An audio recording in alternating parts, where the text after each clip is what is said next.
What is going on, IF Warriors? So today we're going to look at how to lose 5 pounds of fat in less than 30 seconds. Now, I don't think that he means to say that it only takes 30 seconds for you to lose 5 pounds of fat. I think what he's trying to say is that it's going to take him 30 seconds to explain to you how to lose 5 pounds of fat. But even that gets a little confusing because the video is like 50 seconds. So I'm not exactly sure why it's titled this way. However, it's an important video for me to talk about because it has over 1.9 million views on TikTok. So let's discuss. Let's go ahead and watch the video. 5 pounds of fat, and if you want to lose that over the next 5 to 8 weeks, Gotta make sure that you guys can hear it, and you can. Let's continue. here's all you need to do in the next 30 seconds. Before I get into it, make sure you drop me a follow. Starting tomorrow, I want to make sure you drink 2 liters of water. Have protein with every single meal. Almost everybody has protein in every single meal. He probably means to say have more protein with every single meal than what you normally have. I mean, people don't always eat protein when they eat, but usually when you're eating a meal, it tends to come with protein in it. Usually just the protein is not the majority of the macronutrients on your plate. Incorporate 3 pieces of fruit within your day. I know this sounds simple, but the best saying I've ever heard is keep it simple, stupid. Secondly, I want to make sure you get out on at least 3 to 4 walks per week. If you hate walking, stick in your earphones. I agree with the walking. Definitely if you don't do anything at all in terms of cardiovascular workouts or any type of training, physical training or anything like that, 3 to 4 walks is very doable. 3 to 4 walks a week. You could throw on a podcast, you could throw on some music, just walk, do your thing, and you'll be fine. And it's easy to do. Like, your willpower will not wane from doing it as compared to running, for example, or something else, because walking is it's not taxing, and you're still burning fat. And if you do it consistently and just keep that consistency of walking, you'll continue to burn fat and be very successful with your weight loss. So I do agree with that. I don't care if it's for fucking 10 minutes or 20 minutes, just get out and do something. If you can do more, even better. The more you move, the more likely you are to lose 5 pounds of fat. Thirdly, to make sure you're not starving yourself, make sure you have at least 3 meals per day with 2 snacks. Did you notice how I didn't tell you to... 3 meals a day with 2 snacks in between. So basically 5 meals per day. That is the old school thought process of revving your metabolism or keeping your metabolism up here, right? And the reason that is used or was used in the past but isn't used now, because studies have shown that it is 100% unnecessary, is because they thought that when you're eating, your metabolism goes up to break down food, because food has a thermic effect. Your metabolism actually has to go up in that moment so that you can break down food. However, once your metabolism goes up for that, then your metabolism goes down, right? So your metabolism goes up. Once you finish eating, it goes down.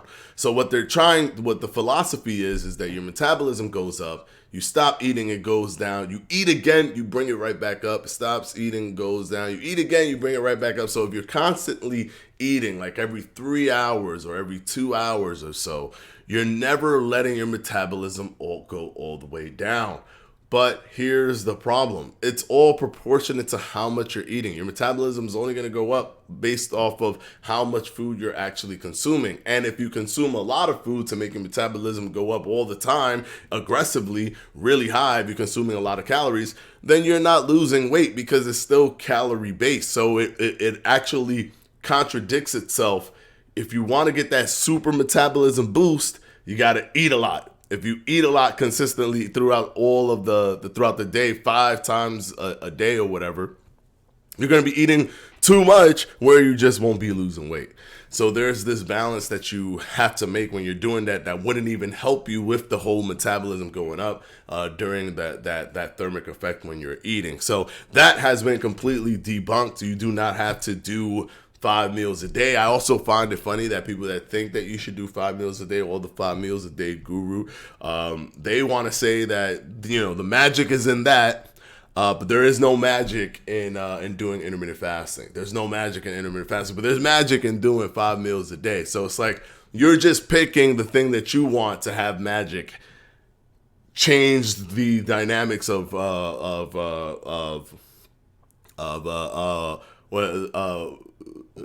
calories in versus calories out, right? The laws of thermodynamics. There you go. That's the word I was looking for. You just pick your thing, right? You pick your thing for the laws to circumvent the laws of thermodynamics, but you feel that intermittent fasting, that, it isn't magic. When in reality, none of it is magic. If you eat 5 times a day, yes, you'll have multiple moments of having a boost in your metabolism because of the thermic effect of food, but it's not going to do anything because it's still proportionate to the amount of calories that you eat, and it isn't partitioning anything specific. You're just having a metabolism boost in that moment of eating to break down that food.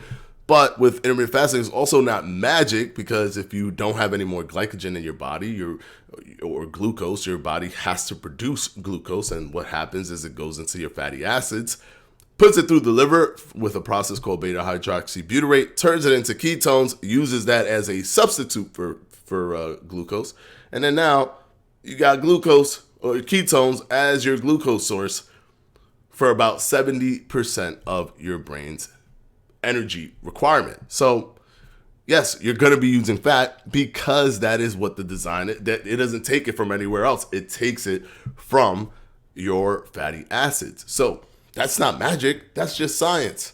But they want to pretend that that's the magic and that this is the science.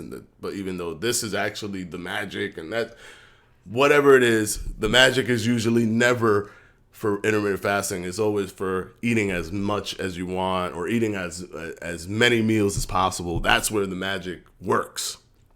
Just wanted to add that there. But that has been completely debunked. Cut out anything like crisps, sweets, or chocolate. That's because I'm not like every other cunt on the internet. And I understand that you'll be more successful with your diet if you're able to incorporate them things in it. Cutting stuff out of your lifestyle is often a lot more counterproductive than productive. I always recommend adding stuff in, like your water, like your meals, and like your walks. Yeah, I agree with that. You should be able to eat the things that you like. Just keep in mind your macronutrient count. Overall, like increasing your protein is incredibly beneficial to retaining your muscle, to building muscle, to it has a higher thermic effect when you eat protein, right? So 100 calories of protein, you're actually only